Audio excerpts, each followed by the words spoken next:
Yeah, if this was a cop causing all this carnage, that officer would be in a lot of trouble. I don't think there's any laws out there for using webs. See, now that would be assault with a deadly weapon right there. He grabbed the barrel and used it. That sometimes plays out in like real law enforcement. Is it worth the amount of property damage that is going to occur if we keep pursuing someone? Hey everybody, this is Chris the Cop. I'm back in Gamology Studios for another Experts React. What are we reacting to? A little Spider-Man Miles Morales. Okay, so look at all this damage that is being done. This is exactly what the editor Jameson hates about Spider-Man. Spider-Man could get a ton of bad guys into custody, helping the police, but Jameson's always criticizing Spider-Man on the amount of damage that he does while taking in these bad guys. It's not the fact that he just took in the Rhino, right? And he did a good thing. It's like, well, he did this. And what is interesting is that sometimes plays out in like real law enforcement is what we are doing, is it worth the amount of property damage that is going to occur if we keep pursuing someone? So when we're chasing a Grand Theft Auto vehicle, we have to remember that vehicle is insured for the most part, right? Is chasing that piece of property worth the possible damage that's going to happen from cars crashing that are trying to avoid the pursuit, or even worse, what about the loss of life? Let's say this pursuit runs into the car with the family that's just going, to Disneyland. Is it worth that? Is it worth their life? So this is the things that law enforcement has to weigh as we chase people. GTA, it's a property crime. Now, if we're chasing a serial killer, yeah, we're probably going to push all of those things aside and keep chasing them because we need to get that serial killer in custody. These are a lot of things that people don't realize. As a police officer behind the wheel, ultimately is responsible for all of these things happening or possibly happening as we're chasing. There he is, Jameson. He hates Spider-Man. Yeah, coconut milk. We got property damage going on. Now we're probably in the tens of thousands of dollars. Okay, we've got the air unit above, probably trying to track the Rhino, not so much Spider-Man, since it seems like it's at an angle right there. There's been a lot of debate on what law enforcement is able to fly over utilizing helicopters and drones. And as long as it's public space, we are allowed to fly over those areas. Now, you can't utilize a drone to fly over someone's backyard to see, like, maybe they're growing marijuana. Even if a neighbor says, hey, I believe my neighbor is growing marijuana in the backyard, we wouldn't be able to throw a drone up in the air to confirm that. We would need a lot more reasonable suspicion / probable cause to be able to do that. The Supreme Court has ruled that we're able to utilize those resources, but there are some restrictions when it comes to it. But as long as like flying through this open city, they definitely can do that. We're gonna see more carnage happening. So they're using other people's vehicles to try to prevent him from getting away. When can law enforcement use resources, public resources, to make an arrest or protect people? And there's some rules on that, but a lot of it just left open to interpretation. I personally have commandeered a vehicle chasing after a suspect. The suspect jumped on the bicycle and was getting away. I was on foot. I looked on over to my left side. A fire department utility truck was driving by. I flagged him down. I jumped in the passenger seat and I told him, chase that guy.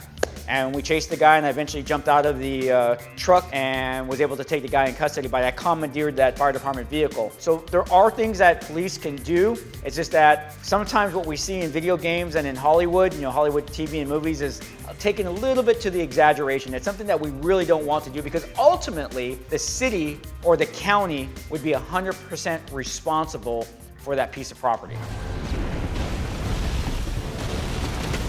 No. Yeah, if this was a cop causing all this carnage, that officer would be in a lot of trouble. If this is all gameplay, this is one hell of a gamer, because I definitely would not be able to do all this. So here's the funny part. We see police officers are on scene. Who do they help? Do they help Spider-Man, that they know is a good vigilante? Or do they try to just take everybody into custody? Technically, a vigilante is breaking the law. They're taking the law into their own hands. So it'd be a little interesting to see, if this was real, what a police officer would really do. I would tend to believe that we probably would go after the person who we know is bad, despite the fact that Spider-Man technically is a vigilante who should not be doing this stuff. Spider-Man is breaking the law how? Well, he's committing battery because he's punching and kicking the bad guys. That is a battery regardless of who's doing it. It could become technically assault with a deadly weapon if he's grabbing with his web something that's metal, wood, and smashing up against the suspects. That would be assault with a deadly weapon now. But those are about the only two things I'm seeing as far as breaking the law right now. I don't think there's any laws out there for using web. See, now that would be assault with a deadly weapon right there. He grabbed a barrel and used it. That would be that technique. That's that thing I'm talking about, that technical, using something else other than your hands or feet to hit somebody. Now you would kind of hope if there was police there, they'd be helping. And like I try to tell people, the one thing that I always take into perspective when I'm reviewing games is that that's exactly what it is. It's a game. We try to put a little bit of reality in it, but reality's sometimes not just so fun. So we have to appreciate that this is a game. The police are going to do their part in the game. That's based upon what the devs want the police to do. But if this was reality, police would be doing something different, trying to take both people into custody, because look at the amount of property damage being done. Part of one of the things as law enforcement is that we're responsible to ensure that people's property is not damaged or stolen, but we have a supervillain. But it actually, like I say, it does happen. I go back to that whole story about Killdozer. You know, if you look at Rhino's kind of like that Killdozer, destroying the crap out of buildings and cars and stuff like that, and that's actually back east what Killdozer did. So that stuff does really happen. We just got a fictional character here who's being our villain for us.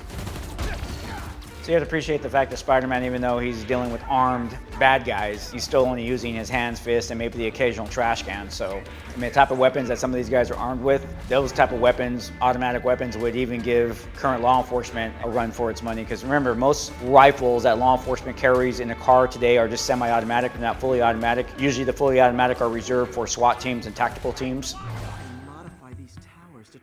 So I'm going to assume that he's hacking into the police scanners or his police radio. I know various different departments here just in Southern California that have been hacked. The one thing that happened when they hacked to various different resources, what hackers don't realize is they're not really damaging the police department. We're gonna muddle our way through it. But what ends up happening is when 911 goes down, that means all of those people who are trying to call in an emergency call are not able to. It could be someone who is trying to report a rape, domestic violence, a kidnapping, a robbery in progress, and we just don't know that's happening because some hacker has brought down our system. So it's very unfortunate to see that they're willing to let people die or get severely injured just to be able to get whatever they're gonna get, that ransomware that they're gonna get. Hey, fellas. Now I know this is kind of like fun gameplay, but the one thing I would talk about right here is Spider-Man had them face him with the window and they started shooting outside the window. Those bullets could have potentially hurt someone behind them, what we call the backdrop. So there could have been innocent people, bystanders just walking around that backdrop. It has to be taken into account. We talk about that in law enforcement, is that if I decide that I'm gonna fire my weapon at a suspect, I have to take account that backdrop. Is there a school behind them? Is there a bunch of pedestrians behind them? Or is it just a brick wall? Those are the things that we as police officers are supposed to be taking into account. That action was actually pretty cool. I didn't know what to expect. Wouldn't it be cool to be able to swing around like Spider-Man does? I know I'd love to do it. If you love this video and you want to see others like it, you're going to definitely want to subscribe to Gamology on both YouTube and Facebook. And also, don't forget about your favorite cop, me, Chris the Cop. I'm on YouTube as well. Until next time, ladies and gentlemen, peace.